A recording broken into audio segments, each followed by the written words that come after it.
Hello, my loves. We're getting close. Last couple of chapters have been nail biters at the end, especially chapter 39, which ended with Phoebe and Sal finding Mrs. Partridge leaving an envelope on the front steps.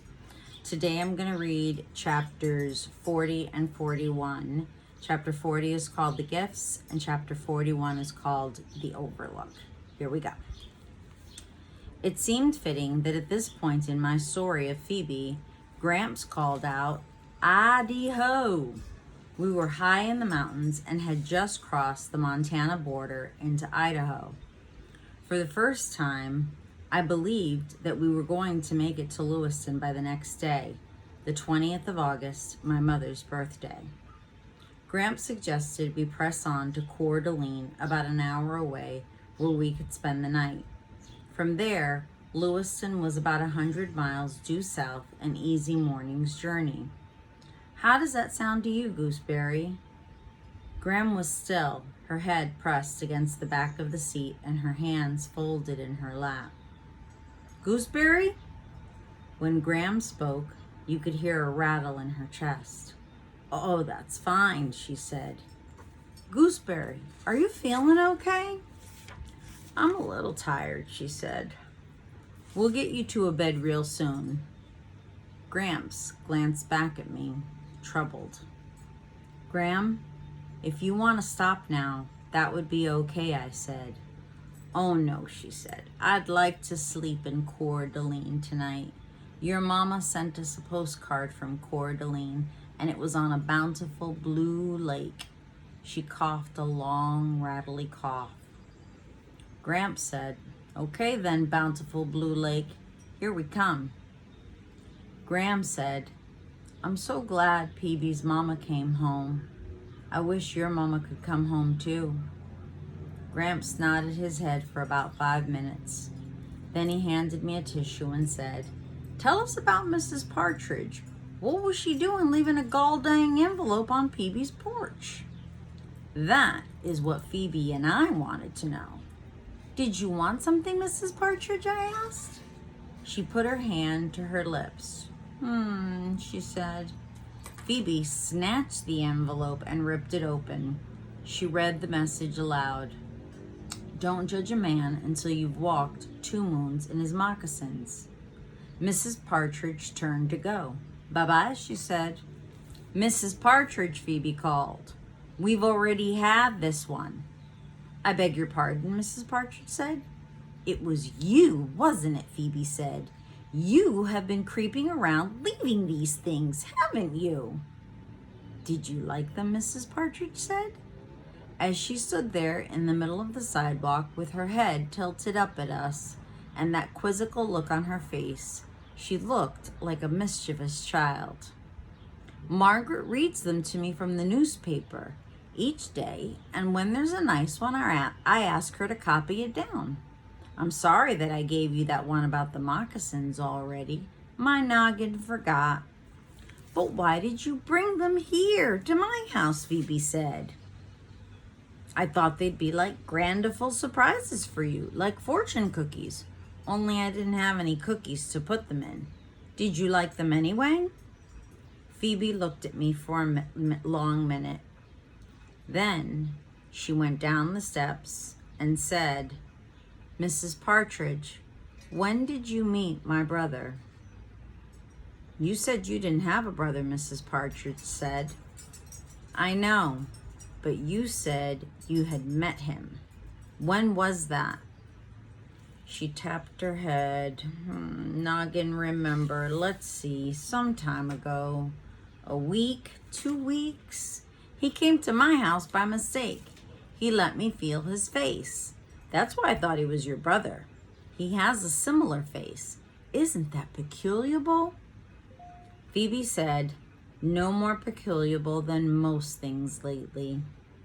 As Mrs. Partridge tottered back to her house, Phoebe said, Sal, it's a peculiar world. She walked across the grass and spit into the street. She said, Come on, try it. I spit into the street. What do you think? Phoebe said. We spit again. It might sound disgusting, but to tell the truth, we got a great deal of pleasure from those spits. I doubt if I could ever even explain to you why, but for some reason it seemed like the perfect thing to do. And when Phoebe turned around and went into the house, I knew that that was the right thing for her to do too. With the courage of all that spitting in me, I went to see Margaret Cadaver, and we had a long talk, and that's when I found out how she met my father. It was painful to talk to her, and I even cried in front of her. But afterward, I understood why my father liked to be with her. Ben was sitting on my front steps when I got home. He said, "I brought you something. It's out back." He led me across the side of the house, and there, sitting on that little patch of grass, was a chicken. I was never in my life so happy to see a chicken. Ben said, "I named it, but you can change the name if you want." When I asked him what its name was, he leaned forward and I leaned forward, and another kiss happened, a spectacular kiss, a perfect kiss. And Ben said, "Its name is Blackberry." "Oh," Graham said, "is that the end of the PB story?" "Yes," I said. "That wasn't quite true, I suppose, as I could have told more. I could have told about Phoebe getting adjusted to having a brother and to her new mother and all of that, but that part was still going on even as we were traveling through the mountains. It was a whole different story." "I like that story about Phoebe, and I'm glad it wasn't too awfully sad," Graham said. She closed her eyes, and for the next hour, as Gramps drove toward Coeur d'Alene, he and I listened to her rattly breathing. I watched her lying there so still, so calm. "Gramps," I whispered, "she looks a little gray, doesn't she?" "Yes, she does, Chickabiddy. Yes, she does." He stepped on the gas and we raced toward Coeur d'Alene. And that's the end of chapter 40. Chapter 41, The Overlook. At Coeur d'Alene, we went straight to the hospital. Gramps had tried to wake Graham when he saw the lake. "Gooseberry," he said. She slumped sideways in the seat. "Gooseberry?" The doctors said that Graham had had a stroke. Gramps insisted on being with her while she underwent tests, though an intern had tried to dissuade him. "She's unconscious," the intern said. "She won't know whether you're here or not." "Sonny, I've been by her side for 51 years, except for 3 days when she left me for the Eggman. I am holding on to her hand. You see? If you want me to let go, you're going to have to chop my hand off." They let him stay with her. While I was waiting in the lobby, a man came in with an old beagle. The receptionist told him that he would have to leave the dog outside. "By herself?" the man said. I said, "I'll watch her. I had a dog just like her once." I took the old beagle outside, and when I sat down on the grass, the beagle put her head in my lap and murmured in that special way dogs have. Gramps calls it a dog's purr. I wondered if Graham's snake bite had anything to do with her stroke, and if Gramps felt guilty for whizzing off the highway and stopping at that river. If we hadn't gone to that river, Graham would never have been bitten by that snake. And then I started thinking about my mother's stillborn baby, and how maybe if I hadn't climbed that tree, and if my mother hadn't carried me, maybe the baby would have lived, and then my mother would have never gone away, and everything would be the way it was. But as I sat there, sitting there, thinking about these things, it occurred to me that a person couldn't just stay locked up in a house like Phoebe and her mother had tried to do at first during their lives. A person had to go out and do things and see things. And I wondered, for the first time, if this had something to do with Gram and Gramps taking me on this trip. The beagle in my lap was just like our dog Moody Blue. I rubbed her head and prayed for Gram. I thought about Moody Blue's litter of puppies. For the first week after she had them, Moody Blue wouldn't let anyone come near them. She licked those puppies clean and she nuzzled them. They squealed and pawed their way up to her with their eyes still sealed. Gradually, Moody Blue let us touch the puppies, but she kept sharp eyes on us, and if we tried to take a puppy out of her sight, she growled. Within a few weeks, the puppies were stumbling away from her, and Moody Blue spent her days herding them back. But when they were about 6 weeks old, Moody Blue started to ignore them. I told my mother that Moody Blue was being terrible. She's hating on her puppies. It's not terrible, my mother said. It's normal. She's weaning them from her. Why does she have to do that? Why can't they just stay with her? It isn't good for them or for her. They have to become independent. What if something happened to Moody Blue? They wouldn't know how to survive without her. While I prayed for Gram outside the hospital, I wondered if my mother's trip to Idaho was like Moody Blue's behavior with the puppies. Maybe part of it was for my mother and part of it was for me. When the beagle's owner returned, I went back inside. It was after midnight when a nurse told me that I could see Gram. She was lying, still and gray, on the bed. A little dribble was coming out of one side of her mouth. Gramps was leaning over her, whispering in her ear. A nurse said, "I don't think she can hear you, sir." "Of course she can hear me," Gramps said. "She'll always be able to hear me." Gram's eyes were closed. Wires were attached to her chest and to a monitor, and a tube was taped to her hand. I wanted to hold her and wake her up. Gramps said, "We're going to be here a while, Chickabiddy."